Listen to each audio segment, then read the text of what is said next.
नमस्कार विद्यार्थी मित्रांनो, कसे आहात? मजेत. मी श्री येडे सर तुमचं नेपच्यून स्कॉलर अकॅडमीमध्ये स्वागत करत आहे. त्याचबरोबर श्री टकले पाटील क्लासेस शिक्रापूरमध्येही स्वागत करत आहे.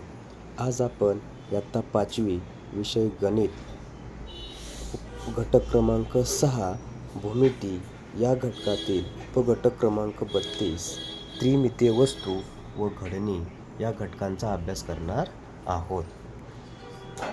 पहिला आकडा आहे द्विमितीय वस्तू. ज्या वस्तूंना फक्त लांबी व रुंदी असते पण जाडी नसते किंवा अगदी नगण्य असते. जाडी काय असते? अगदी नगण्य, छोटीशी असते. अशा वस्तूंना द्विमितीय वस्तू असं म्हटलं जातं. दुसरा आहे त्रिमितीय वस्तू. ज्या वस्तूंना लांबी, रुंदी व जाडी असते त्या वस्तूंना त्रिमितीय वस्तू असं म्हटलं जातं. उदाहरणार्थ पुस्तक, पाण्याची बाटली, कपाट, चेंडू इत्यादी वस्तूंना काय म्हणायचं? त्रिमितीय वस्तू असं म्हणलं जातं. आता त्रिमितीय वस्तू वेगवेगळ्या बाजूंनी पाहिल्या असता त्या वेगवेगळ्या दिसतात. म्हणजे त्यांचा आकार जो आहे तो कसा दिसतो? वेगवेगळ्या आकारासारखा दिसतो. आता उदाहरणार्थ बघूया आपण. हा डस्टर आहे, त्याला इष्टिका चिती म्हणतात. इष्टिका चितीलाच लांबी, रुंदी आणि काय असते?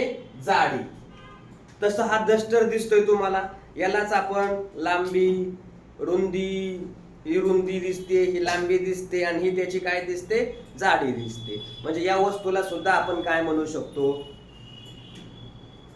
त्रिमितीय वस्तू म्हणू शकतो.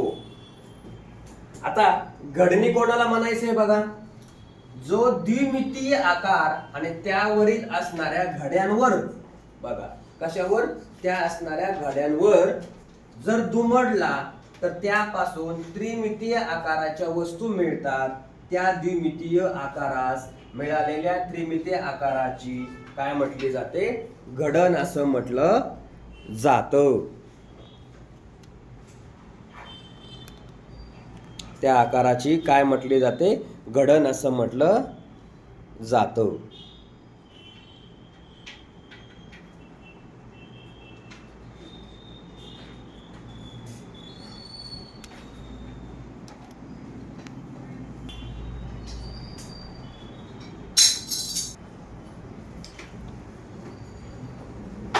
चौथा पॉइंट आहे याच्यातला पेंटोमिनो.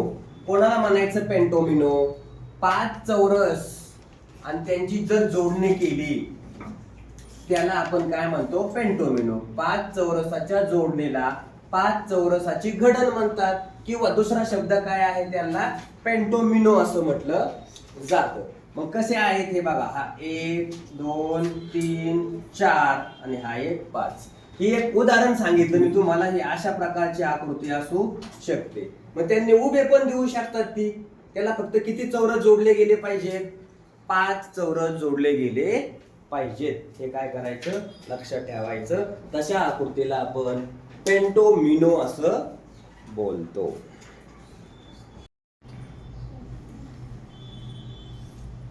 वाचा. फासा घन, इष्टिका चिती एकच. या फासा घन, इष्टिका चिती यांना 6 पृष्ठभागापैकी आपल्याला फक्त 3च पृष्ठभाग दिसतात. किती पृष्ठभाग दिसतात? उदाहरणार्थ इकडे बघा. आता समजा हा इष्टिका चिती आहे. ती जर आपण आपल्याकडे केली तर काय दिसणार आहे तुम्हाला? फक्त हीच बाजू दिसेल पुढची. इकडची दिसेल, इकडची दिसेल. मग माझ्याकडची आहे ती दिसणार आहे का आपल्याला? दिसणार नाही. कळलं? मग तसं यांचं म्हणणं नेमकं काय आहे? फासा असेल, घन असेल, इष्टिका चिती यांचे 6 पृष्ठभाग असतात. आता 6 पृष्ठभाग कसे असतात हे बघा. इकडे लक्ष द्या. 1 2 3 4 5 आणि इकडचा साईडचा एक 6. म्हणजे पुढचा मागचा 2, ह्या साईडचा ह्या साईडचा 2 4, वरचा एक खालचा एक. किती झाले? 6 पृष्ठभाग असतात. इष्टिका चिती असेल, घन असेल किंवा फासा असेल. फासा त्याला ठोकळा पण म्हणतात. तुम्ही लहानपणी खेळला असाल बघा. मग हे आपणास एकाच वेळी काय होतात, तीनच पृष्ठभाग त्याचे काय होतात, दिसतात. दुसरा, एका घन, बघा आता यांनी काय म्हटलेलं आहे, एक घन जो आहे तर तो एका घन इष्टिका चितीच्या 2 किंवा 3 किंवा 4 विविध स्थिती आपल्याला काय करता येतात, दाखवता येतात. मग त्या स्थिती कशा आहेत त्या घनाच्या किंवा इष्टिका चितीच्या? जर तो ठोकळा उलगडला तर तो कसा असू शकतो, इकडे बघा ही पहिली स्थिती आहे. इथं तुम्हाला दिलं होतं घनाला 6 पृष्ठभाग असतात. मग ही पहिली स्थिती, त्या पृष्ठभागावरती काय असतात, क्रमांक असतात. किती क्रमांक असतात, फक्त 1 ते 6 क्रमांक असतात इथं दिलेले. पुढे तुम्ही 8वीला गेलात त्यावेळेस स्कॉलरशिप, NMMS परीक्षा असतात, तिथं असे काय असतात, या घनाच्या आकृत्या दिलेल्या असतात. त्याच्या विरुद्ध बाजूला कोणती संख्या आहे, त्याच्या पृष्ठभागावर कोणता अंक आहे, त्याच्या समोर कोणता अंक असेल, हे का प्रश्न काय केले जातात, पेपरमध्ये दिले जातात. आता स्थिती पहिली बघा. आता ही स्थिती काय आहे, तो घन ठोकळा तो जर उलगडला तर त्याची स्थिती कशी निर्माण होते, हे बघा. 1 2 3 4 5 6 हे अंक असे टाकायचे आणि कोणता अंक कोणाच्या विरुद्ध असतो. 1 हा अंक 5 च्या विरुद्ध असणार, 2 हा अंक 4 च्या विरुद्ध असणार आणि 3 हा अंक 6 च्या विरुद्ध असणार. हे काय करायचं, डोक्यात ठेवायचं. तुम्हाला जर असं बॉक्स काढून दिला आणि त्याच्यात क्रमांक टाकले सांगितलं 1 च्या विरुद्ध बाजूला कोण आहे, तर 1 च्या विरुद्ध बाजूला कुठला अंक येणार, 5. 2 च्या विरुद्ध बाजूला कुठला येणार, 4. आणि 3 च्या विरुद्ध बाजूला कुठला येणार, 6. पण त्या ठोकळ्याची, त्या फास्याची स्थिती कशी असायला पाहिजे, ही अशी असायला पाहिजे. कळलं, स्थिती कशी असायला पाहिजे, यासारखी असायला पाहिजे.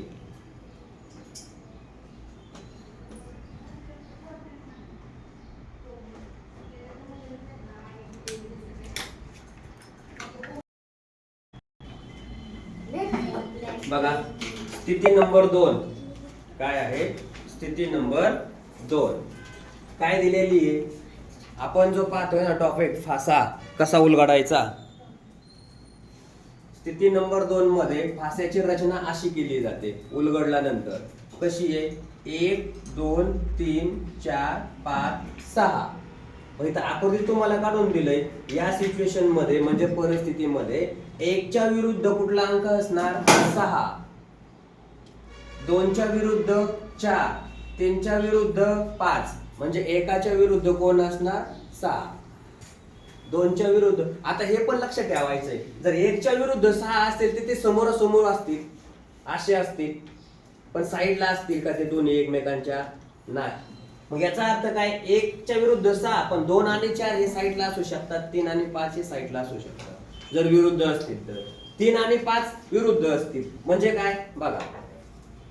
आता हा एक क्रमांक आहे, मी इथं जर काय टाकला, 1 टाकून दिला इथं 1, तर 1 च्या विरुद्ध काय असणार आहे, 6. म्हणजे याच्या बाजूला किती येणार, 6 येणार. जर मी इथं 2 टाकला तर 2 च्या विरुद्ध काय असणार, 4 असणार. इकडे मी 3 टाकला तर 3 च्या विरुद्ध कोण असणार, 5 असणार. म्हणजे हे एकमेकांच्या काय येतील, 1 आणि 6. मग 1 आणि 4 विरुद्ध येतील का, नाही येणार. 2 आणि 6 विरुद्ध येतील का, नाही येणार. 3 आणि 5 विरुद्ध येतील का एकमेकांच्या, येणार नाही. कळलं, ही झाली पहिली स्थिती. आता दुसऱ्या स्थितीमध्ये काय होतं बघा. 1 2 3 4 5 6 अशी आकृती काय केली, तयार करून दिलेली आहे. मग या स्थितीमध्ये 1 च्या विरुद्ध कोण, 4, 3 च्या विरुद्ध कोण, 5, 2 च्या विरुद्ध कोण, 6. मग आता जे सांगितलं मी तुम्हाला सेम तसंच याचा आपल्याला वापर केला तर काय होईल बरं, 1 च्या विरुद्ध. म्हणजे मी इथं जर 1 अंक टाकला तर ह्याच्या विरुद्ध बाजू कोणती आहे, इकडची आहे, त्याच्या पाठीमागची, त्याच्यावर किती नंबर असणार, 4.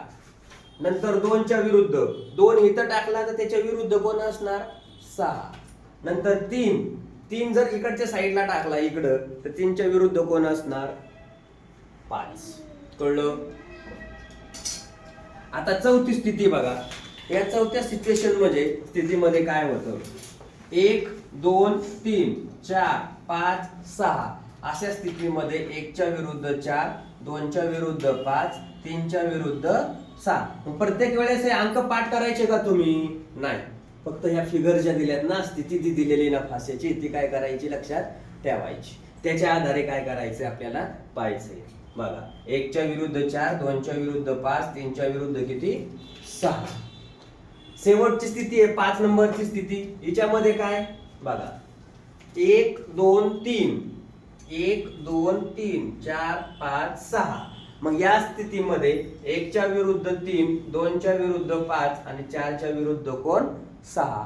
अशी ही काय असणार आहे, तो फासा उलगडल्यानंतर त्याची अवस्था असणार आहे. आणि आपण मग असे पाहिलं, फाश्यावरती किती नंबर असतात, 1 ते 6. 1 ते किती क्रमांक असतात, 6 असतात. 7 नसतात, 8 नसतात किंवा 5 पण नसतात.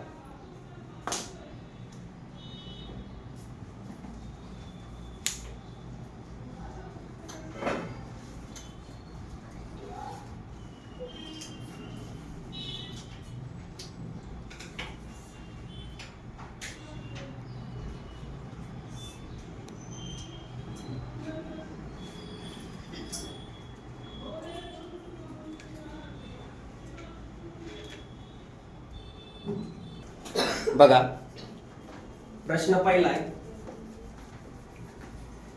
कोणता आकार इतर आकारांपेक्षा वेगळा आहे. आता कसा आहे, त्रिकोण, त्रिकोणाला काय असतात, 3 कोण असतात. आयताला 4 कोण असतात. त्रिकोणाची परिमिती काढता येते, आयताची पण परिमिती काढता येते. गोल, गोल हा भरीव असतो. आणि वर्तुळ, त्याची पण परिमिती काढता येते आपल्याला. वर्तुळाला केंद्रबिंदू असतो, त्रिज्या पण असतात. तसा हा गोल इतरांपेक्षा काय आहे, वेगळा आहे. याचं कारण काय आहे, गोल कसा असतो, भरीव. दुसरा प्रश्न, आकृती दुमडून घन.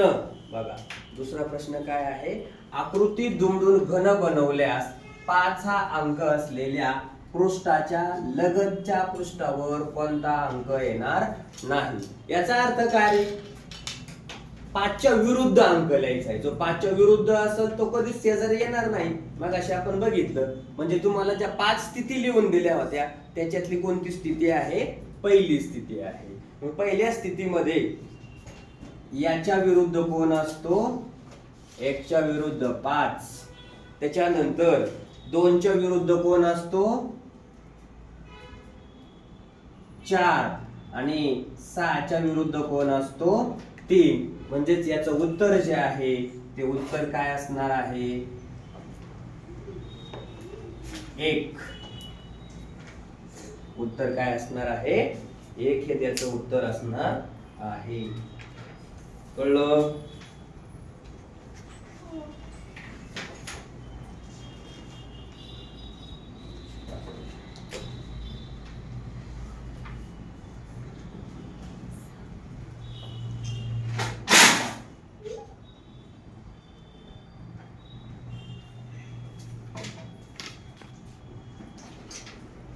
बघा, तिसरं उदाहरण आहे, आकृती दुमडून घन बनवल्यास सी हे अक्षर असलेल्या पृष्ठाच्या विरुद्ध पृष्ठभागावरती अक्षर कोणते.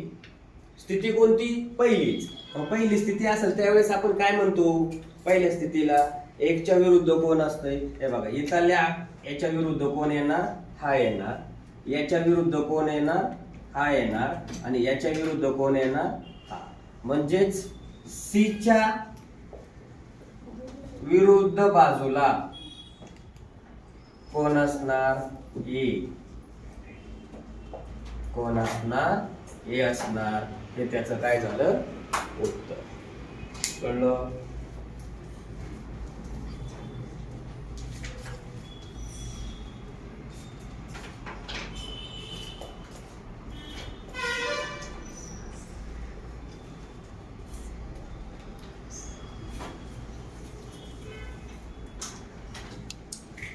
चौथा प्रश्न आहे, त्रिमितीय आकाराच्या वस्तूचा द्विमितीय आराखडा. आराखडा म्हणजे काय, दुसरी त्रिमितीय दिसणारी आकृती फक्त काय करायची, द्विमितीय कशी दिसते तशी तयार करायची, त्याला म्हणायचे. म्हणजेच त्या वस्तूची काय घडण, काय होय, घडण होय किंवा घडणी होय, हे डोक्यात ठेवायचं याचं उत्तर. आता 5वा प्रश्न आहे बघा, आकृती दुमडवून घन बनवल्यास 3 हा अंक असलेल्या पृष्ठाच्या लगतच्या पृष्ठावर कोणता अंक येणार नाही असा प्रश्न दिलाय त्यांनी. काय दिलाय? येणार नाही. मग याची स्थिती कोणती रे? किती नंबरची स्थिती असायला पाहिजे या आकृतीची? 2 नंबरची. किती नंबरची स्थिती आहे? 2. इथं फक्त काय केले त्यांनी? आडवी दिली. आपण कशी घेतली होती? उभी घेतली होती. कळलं? मग आता याच्यात 1 च्या विरुद्ध कोण आहे? 6 आहे. कळलं? त्याच्यानंतर 2 च्या विरुद्ध कोण आहे? 4 आहे. आणि मग त्यांचं म्हणणं काय आहे? 3 च्या विरुद्ध कोण असणार? 5. म्हणजेच याचाच अर्थ 3 च्या शेजारी 5 येऊ शकत नाही. म्हणजे पुढे असणार तो विरुद्ध बाजूला असणार. हे त्याचं उत्तर. म्हणजेच उत्तर काय आलं? 5. कळलं? म्हणजे विरुद्ध शोधायचा आहे. कोणता अंक येणार नाही म्हणजे काय करायचं आहे? विरुद्ध अंक शोधणे. व्हिडिओ आवडला असेल तर नेपच्यून स्कॉलर अकॅडमी या यूट्यूब चॅनलला सबस्क्राईब करा, लाईक करा, शेअर करा आणि शेजारील बेल आयकॉन बटन दाबायला विसरू नका. धन्यवाद.